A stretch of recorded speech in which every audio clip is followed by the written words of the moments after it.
This is now officially a goblin-free zone. Hey guys, and welcome to the first threat assessment of 2023. We're going to be starting off this year with 2 profiles on a topic that I've spoken about repeatedly on this channel, and I'm really hoping to drive home and assert a certain point that I've made in multiple videos on this channel by using these 2 subjects as examples. This is threat assessment, irony.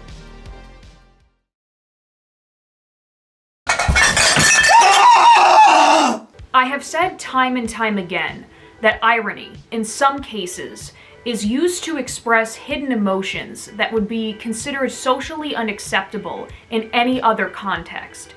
For example, misogyny. Fans of Asperger will remember that his old music and skits with Monkey Jones contained highly graphic expressions of misogyny. Unfortunately, due to my coverage of A Certain Gypsy, this channel already has a community guideline strike on it for hate speech, and this means that I'm going to have to refrain from playing the specific content that I'm referring to. I personally enjoyed the old skits, and I still catch myself listening to his SoundCloud today, and as funny as I thought Asperger was in his prime, I still can't forget the humorless event that led to his downfall. Brandon had relapsed again and was blackout drunk and had been violently attacking her. The police had to be called to save her life because she was in terrible danger. She had been beaten. I need to be extremely clear that my intentions with bringing up what happened between Asperger and his girlfriend is not to dredge up old drama or to attack or shame this person for their past behavior. These things happened many, many years ago, and I hope that he has found positive change and has recovered from these things that have happened inside his life. The intention is that I want you guys to recognize how the comedic misogynistic behavior is reflected in his actual life. It's been hard on me, ever since she left.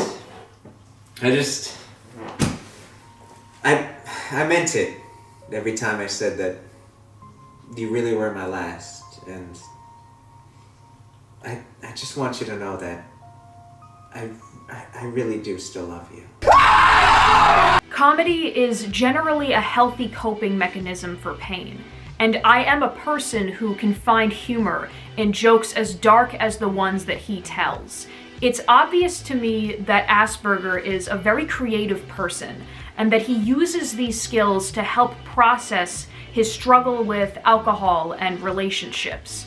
However, it's not a coincidence that a person whose art focuses so heavily on misogyny would act out in such a way, and it would be extremely naive to pass off the jokes of Asperger and his cohorts as purely satire. Trigger warning, honesty. Mr.girl is someone who I've wanted to talk about on this channel for a very long time now.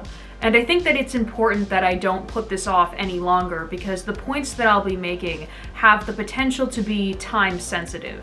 As I'm sure you guys are all aware, Mr.girl is someone who is infamous for his unapologetic voicing of his sexual desires, in particular his interest in young girls. And the reaction to him as a person is very, very split. There's definitely a large base of people that react with obvious scorn and disgust.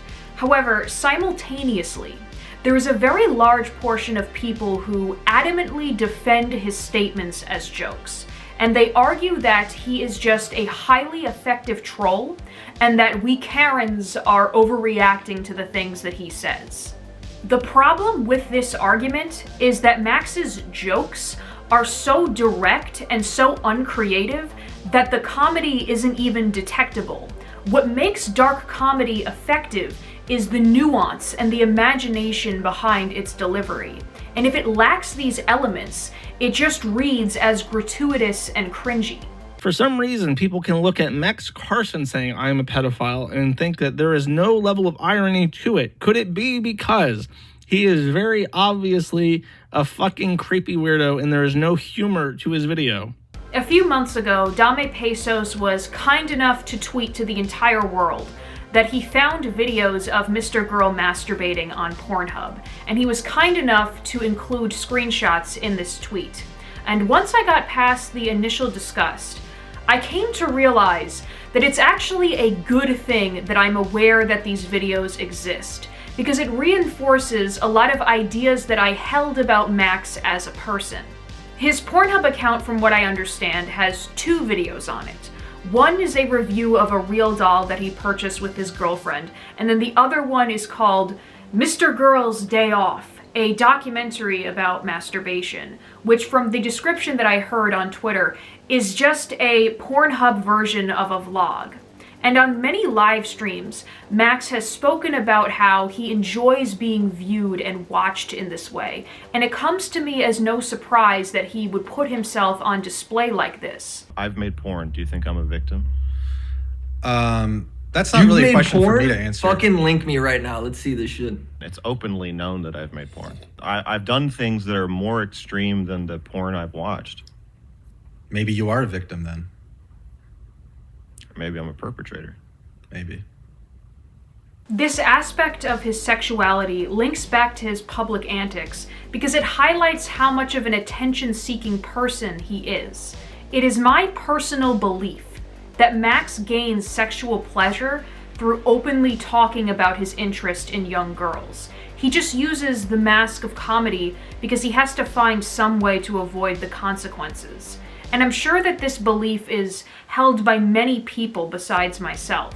It reminds me of this. This is a picture of Tony Podesta, who is a pedophile standing in front of a statue of a Jeffrey Dahmer victim. This is taunting them. Like, sure, I can hang pictures of molested children on my fucking walls. I can hang dead Jeffrey Dahmer victims from my fucking ceiling in pure metal, and nobody will think anything about it because it's high art. I'm going to taunt the fucking justice system and the world at large with how I get away with it. And that's what I feel like when I listen to this fucking guy's song. It's not like some deep philosophical dark humor, whatever the fuck, whatever he's going for. It really feels like he's just taunting people. Like, yeah, he's a pedophile. Yeah, he's going to sing about how he's a pedophile. Yeah, he's going to watch cuties. Yeah, he's going to watch all sorts of videos, all sorts of movies that Netflix put out that sexually exploit young girls.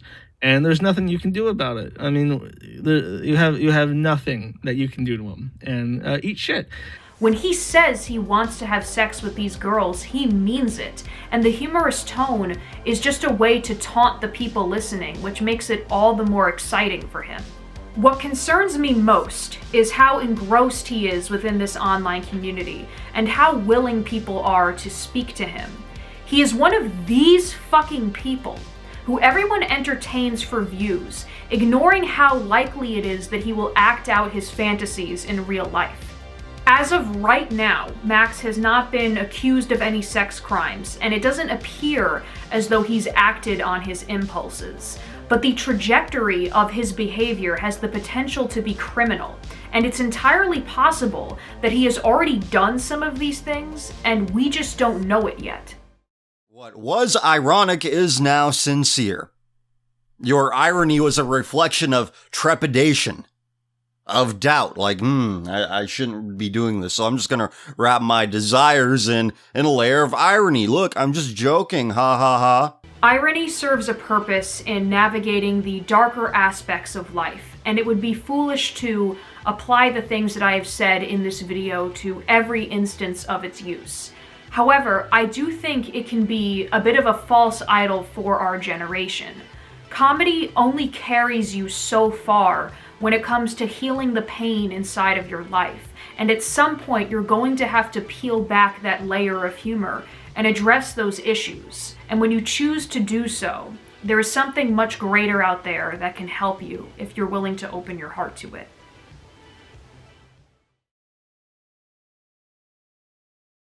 They're like this. Oh, Naruto! I hope Naruto notices me today. I'm starting to sweat, man. Oh, I love Naruto.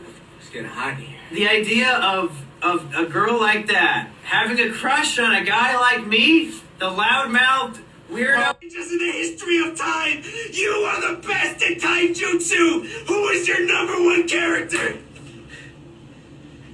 Sasuke Uchiha. No!